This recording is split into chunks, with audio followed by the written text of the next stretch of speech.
Next हमारे पास है vectors को प्रोडक्ट मल्टीप्लाई करवाने के लिए दूसरा जो मेथड है वो है क्रॉस प्रोडक्ट, और जिसका दूसरा नाम है वेक्टर प्रोडक्ट। हमने यहाँ पर स्केलर प्रोडक्ट सीखा है। स्केलर प्रोडक्ट हम लोग कैसे करवाते हैं कि दो वेक्टर्स को जब स्केलर प्रोडक्ट डॉट प्रोडक्ट लेते हैं तो उसके इसमें आपके पास रिजल्ट में एक स्केलर क्वांटिटी आती है, लेकिन जब हम दो वेक्टर्स का वेक्टर प्रोडक्ट लेते हैं तो रिजल्ट में आपके पास एक वेक्टर ही आता है। ठीक है, तो यहाँ से क्रॉस प्रोडक्ट और वेक्टर प्रोडक्ट की आपने डेफिनेशन लिखनी है। द क्रॉस और vector product of U vector and V vectors gives कि जब उन दोनों का क्रॉस प्रोडक्ट लिया जाता है तो एक वेक्टर देता है जो यू वेक्टर और वी वेक्टर दोनों पे क्या होता है, परपेंडिकुलर होता है। और उसको लिखने का तरीका क्या है, U vector cross V vector. और इसको डिफाइन कैसे किया जाएगा, U vector cross V vector is equals to U का मैग्नीट्यूड वी का magnitude into sine of theta into N unit vector. ठीक है, जैसे डॉट प्रोडक्ट में लेते थे तो यू वेक्टर का मैग्नीट्यूड वी वेक्टर का magnitude into cos of theta जो उनके दरमियान में होता था, लेकिन यहाँ पर sine theta into N unit vector. N unit vector आपके पास वो वेक्टर है जो यू वेक्टर और वी वेक्टर दोनों पे जो परपेंडिकुलर वेक्टर होगा उसकी डायरेक्शन के बारे में बताएगा। Where theta is angle between the vectors and theta की जो वेरिएशन है वो 0 से 180 के दरमियान में है, और एन जो है वो यूनिट वेक्टर है, और वो क्या होता है कि जो यू वेक्टर और वी वेक्टर के ऊपर परपेंडिकुलर वेक्टर आता है उसकी डायरेक्शन को बताता है। और वो डायरेक्शन हम किससे पता करते हैं, राइट हैंड रूल से। अब राइट हैंड रूल हम लोगों ने कैसे लगाना है कि आपके पास यू वेक्टर होगा और वी वेक्टर होगा। आपने क्या करना है कि जो फिंगर्स हैं वो यू वेक्टर की तरफ रखनी है। जैसे यहाँ पर यू वेक्टर ये है तो मेरी फिंगर्स इस तरफ होंगी, ये मैंने राइट हैंड रूल परफॉर्म कर रही हूँ। अब इस केस में क्या होगा कि मैंने वी वेक्टर की तरफ अपनी फिंगर्स कर्ल करनी है, तो जो यो थंब होगा अपवर्ड होगा वो यूनिट वेक्टर की डायरेक्शन को रिप्रेजेंट करेगा जो दोनों पे क्या होगा, परपेंडिकुलर। जैसे यहाँ पर भी बताया गया है कि हमने फिंगर्स जो है वो यू वेक्टर की डायरेक्शन में रखनी है, वी वेक्टर की डायरेक्शन में इसको हम लोगों ने क्या करना है, कर्ल करना है। तो जो थंब होगा वो डाउनवर्ड होगा, तो उस केस में एन यूनिट वेक्टर की डायरेक्शन डाउनवर्ड होगी, मतलब वो उस वेक्टर को रिप्रेजेंट करेगा जो दोनों पे क्या होगा, परपेंडिकुलर होगा। ठीक है, तो इस केस में राइट हैंड रूल के थ्रू हम इसको बताएंगे। If the fingers of the right hand along the vector u and curl them towards the vector v, then the thumb will in the direction of n unit vector u cross v. It's shown in figure A.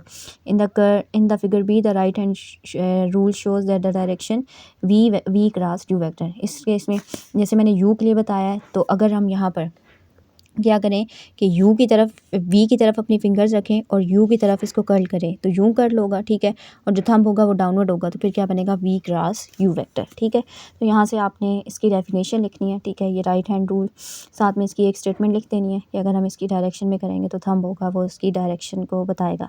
Next आपके पास आ जाते हैं parallel vectors. Parallel vectors क्या होते हैं कि अगर you और we parallel vectors हैं तो उनके दरमियान में जो एंगल होगा वो 0 होगा, तो उस केस में इनका क्रॉस प्रोडक्ट किसकी इक्वल आएगा। ठीक है, अगर दो वेक्टर्स आपस में पैरेलल हैं तो उनके दरमियान में एंगल क्या बनेगा, 0, और साइन 0 पे आंसर क्या देता है, 0। तो इस तरह यू क्रॉस वी की डेफिनेशन यू का मैग्नीट्यूड वी का magnitude into sine of theta into N unit vector. अब थीटा की जगह 0 पुट करेंगे ना, इसके बाद आपने जो स्टेप नेक्स्ट लिखना है, U cross V vector is equals to U का मैग्नीट्यूड वी का magnitude into sine of 0 into N unit vector. Sine 0 पे आंसर 0, 0 के साथ किसी भी नंबर को मल्टीप्लाई करेंगे आंसर क्या आ जाएगा, 0। तो यू क्रॉस वी किसकी इक्वल आ जाएगा, 0 के, और अगर इसका मैग्नीट्यूड लें तब भी इसके इक्वल होगा, 0 की इक्वल होगा। And if U cross V is equals to 0 then either sine theta is equals to 0, U is equals to 0 और वी इज इक्वल्स टू 0। वो कह रहा है कि अगर ये आपने ये मतलब ये जो करवा रही हो ना ये सारा लिखना होगा। वो कह रहा है कि अगर आपके पास दो वेक्टर्स का क्रॉस प्रोडक्ट 0 है तो फ़र्क क्या होगा, यहाँ पर क्या हो सकता है कि उनके दरमियान में जो एंगल है वो 0 डिग्री का हो। ठीक है, साइन थीटा 0 की इक्वल हो, या पहला वेक्टर 0 की इक्वल हो, या दूसरा वेक्टर किसकी इक्वल हो, 0 की इक्वल हो। ठीक है, if sine theta is equals to 0 और 180, वो कह रहा है कि अगर आपके पास थीटा जो है वो 0 डिग्री की इक्वल हो या 180 डिग्री की इक्वल हो, तो उस केस में साइन थीटा क्या आंसर देगा, 0 देगा। Which shows that vector U and V are parallel. अगर थीटा एंगल जो है 0 या 180 डिग्री है, क्योंकि साइन पाई के तमाम मल्टीपल्स पे 180 के तमाम मल्टीपल्स पे आंसर क्या देता है, 0। तो उस केस में दोनों क्या होंगे, पैरेलल होंगे। अगर वो कह रहा है अगर यू वेक्टर या वी वेक्टर 0 हो जाए, तो since 0 vector has no specific direction we adopt the convention that 0 vector is parallel to every vector. वो कह रहा है कि अगर दोनों वेक्टर में से एक वेक्टर 0 हो जाए तो 0 वेक्टर की कोई भी स्पेसिफिक डायरेक्शन नहीं होती, तो हम क्या बोलेंगे कि हर 0 वेक्टर हर वेक्टर की क्या होता है, पैरेलल लगता है। ठीक है, नेक्स्ट आपके पास है 0 वेक्टर नोट आपने ये लिखना है, 0 vector is both parallel and perpendicular to every vector.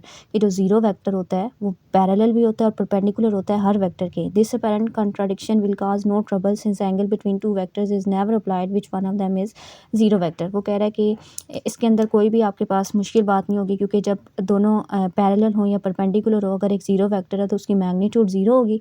जब ज़ीरो के साथ कोई भी नंबर मल्टीप्लाई होगा तो आंसर ज़ीरो, तो एंगल की रिस्पेक्ट से कोई भी फ़र्क नहीं पड़ेगा। ठीक है, तो ये आपने नोट भी लिख लेना और ये भी नोट कर लेना। नेक्स्ट आपके पास है derivation of useful results of cross product. यहाँ पर क्रॉस प्रोडक्ट की कुछ यूज़फुल रिजल्ट्स हैं, जैसे कि एक्स एक्सिस, वाई एक्सिस और जी एक्सिस के जो यूनिट वेक्टर है उनके अलग अगर क्रॉस प्रोडक्ट लिया जाएगा तो आंसर क्या आएगा। बाय डेफिनेशन ये भी लिखना है आप लोगों ने। ठीक है, by definition applying the definition of cross product to unit vectors I J and K. जैसे वहाँ पर हमने आई डॉट आई का आंसर देखा था 1, लेकिन I dot J I dot के आंसर क्या दे रहे थे 0। ठीक है, अब यहाँ पर आई क्रॉस आई का मतलब है कि वो पैरेलल है, एंगल क्या बनेगा 0। तो आई यूनिट वेक्टर का magnitude into sine of 0 into N unit vector, sine 0 पे आंसर 0, 0 के साथ किसी भी नंबर को मल्टीप्लाई करेंगे तो 0। इसी तरह जे क्रॉस जे के दरमियान भी एंगल 0 डिग्री का बनेगा, तो इस केस में भी साइन 0 पे आंसर 0। के क्रॉस के में भी आंसर एंगल 0 बनेगा, तो 0 को किसी भी नंबर से मल्टीप्लाई करेंगे तो आंसर क्या आ जाएगा 0। अब डॉट प्रोडक्ट में अपने साथ आंसर 1 आता है, लेकिन क्रॉस प्रोडक्ट में अपने साथ सेल्फ प्रोडक्ट किसकी इक्वल आता है 0 की इक्वल आता है। वजह क्या है, क्योंकि साइन 0 पे आंसर करेगा 0 और कॉस 0 पे आंसर क्या करता है 1। स्केलर प्रोडक्ट की बात करें। नेक्स्ट आपके पास यहाँ पर है आई क्रॉस जे। अब दूसरे साथ लेने लगे हैं आई क्रॉस जे। अब आई क्रॉस जे, ये आई वेक्टर है, ये एक जे वेक्टर है, तो इन दोनों पे कौन सा वेक्टर परपेंडिकुलर है, के यूनिट वेक्टर। तो फिर एन यूनिट वेक्टर की जगह क्या आ जाएगा के यूनिट वेक्टर, क्योंकि ये दोनों आपस में परपेंडिकुलर थे। आई यूनिट वेक्टर, जे यूनिट वेक्टर, के यूनिट वेक्टर तीनों क्या होते हैं परपेंडिकुलर होंगे, तो इसलिए इनका आंसर एंगल जो बनेगा वो 90 डिग्री का। और इन दोनों के ऊपर जो वेक्टर परपेंडिकुलर था वो कौन था, के यूनिट वेक्टर था। साइन 90 पे आंसर क्या करेगा 1, आई यूनिट वेक्टर का मैग्नीट्यूड 1, जे यूनिट वेक्टर का मैग्नीट्यूड 1, तो आंसर में क्या आ जाएगा के। इसका मतलब आई और जे का क्रॉस प्रोडक्ट लेंगे तो आंसर में क्या आएगा के यूनिट वेक्टर। इस तरह जे और के पे जो परपेंडिकुलर होगा वो आई यूनिट वेक्टर, तो जे क्रॉस के किसकी इक्वल आ जाएगा आई के, और के क्रॉस आई करेंगे तो आंसर किसकी इक्वल आ जाएगा जे के।